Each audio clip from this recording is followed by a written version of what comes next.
প্রিয় দর্শক কেমন আছেন? আশা করছি ভালো আছেন। নতুন একটা ভিডিওতে আপনাদের সবাইকে আমন্ত্রণ জানাচ্ছি। ইসরায়েল, আমেরিকা, ইরানে যুদ্ধ চাপিয়ে দিয়েছে। যুদ্ধ চলছে। ইরান আক্রমণ করছে মধ্যপ্রাচ্যে। মধ্যপ্রাচ্যে আমেরিকার স্বার্থ আছে। এখন মধ্যপ্রাচ্যের অনেক কিছু ক্ষতিগ্রস্ত হচ্ছে। মধ্যপ্রাচ্যের দেশগুলো কিছু বলতে পারছে না, সইতে পারছে না। আমেরিকাকে যুদ্ধ বন্ধের জন্য রিকোয়েস্ট করতে পারছে না। ইসরায়েলকে নিষেধ করতে পারছে না। পাশাপাশি ইরান তাদের উপর আক্রমণ করছে, কিন্তু পাল্টা আক্রমণ করতে পারছে না। মধ্যপ্রাচ্যের দেশগুলো আক্রান্ত, এটি আপনারা সবাই জানেন। এখন যে ঘটনাটি ঘটেছে, কাতারে বিশ্বের বৃহত্তম গ্যাস স্থাপনা রয়েছে। গ্যাস বিশ্বের বৃহত্তম, এবং সেখানে ইরান কিছুদিন আগে একবার আক্রমণ করেছে, এখন আবার ব্যাপক ধ্বংসযজ্ঞ চালিয়েছে। এই প্রেক্ষিতে কিন্তু সৌদি আরব, কাতার, কুয়েত, ইউএই এরা কিন্তু একসাথ হয়ে যেতে যাচ্ছে এবং একত্রিত হয়ে সম্মিলিতভাবে ইরানের উপর আক্রমণ করতে চাচ্ছে। সেই সিদ্ধান্ত এখনও নেয়নি, তবে হুঁশিয়ারি দিয়েছে। আর যদি সৌদি আরব বা মধ্যপ্রাচ্যের দেশগুলোতে আঘাত হানা হয়, তাহলে মধ্যপ্রাচ্যের দেশগুলো সম্মিলিতভাবে ইরান আক্রমণ করার চেষ্টা করবে। আমেরিকার সায় তো আছেই।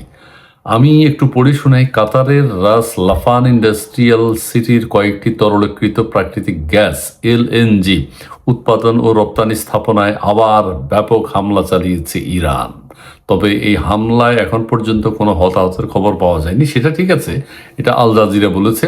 হতাহত হয়নি, কিন্তু সম্পদ ধ্বংস হয়েছে। আজ বৃহস্পতিবার ভোরে ইরানের এই হামলায় স্থাপনাগুলোতে বড় ধরনের আগুন লেগে যায় এবং আগুন লাগার পাশাপাশি ব্যাপক ক্ষয়ক্ষতি হয়েছে বলে জানিয়েছে কাতারের এনার্জি ডিপার্টমেন্ট। অর্থাৎ তারা বলছে যে এই বিশ্বের বৃহৎ গ্যাস ক্ষেত্রে বা গ্যাস স্থাপনায় ব্যাপক ক্ষতি হয়েছে। আগুন জ্বলছে, আগুনে জ্বলে যাচ্ছে। রাষ্ট্রায়ত্ত এই জ্বালানি কোম্পানিটি জানিয়েছে ক্ষয়ক্ষতি নিয়ন্ত্রণে জরুরি উদ্ধার কর্মীরা কাজ করছে, তাদেরকে তাৎক্ষণিকভাবে মোতায়েন করা হচ্ছে। রাস লাফান ইন্ডাস্ট্রিয়াল সিটির লক্ষ্য করে ক্ষেপণাস্ত্র ছুড়েছে ইরান।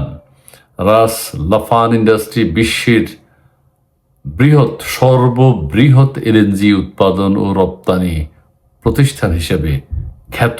ঠিক আছে, সেই প্রতিষ্ঠানটি, সেই স্থাপনাটি এখন জ্বলছে। আপনারা জানেন যে সৌদি আরবেরও বেশ কিছু স্থাপনা, জ্বালানি উৎপাদন কেন্দ্র জ্বলছে। কিন্তু সৌদি আরব কিন্তু কড়া হুঁশিয়ারি দিয়েছে। এটা আমরা জানেন কিনা আরেকটি ভিডিওতে আমি বলছিলাম। ঘটনাস্থলে আগুন প্রাথমিকভাবে নিয়ন্ত্রণে আনা হয়েছে এবং কোনো হতাহতের খবর পাওয়া যায়নি।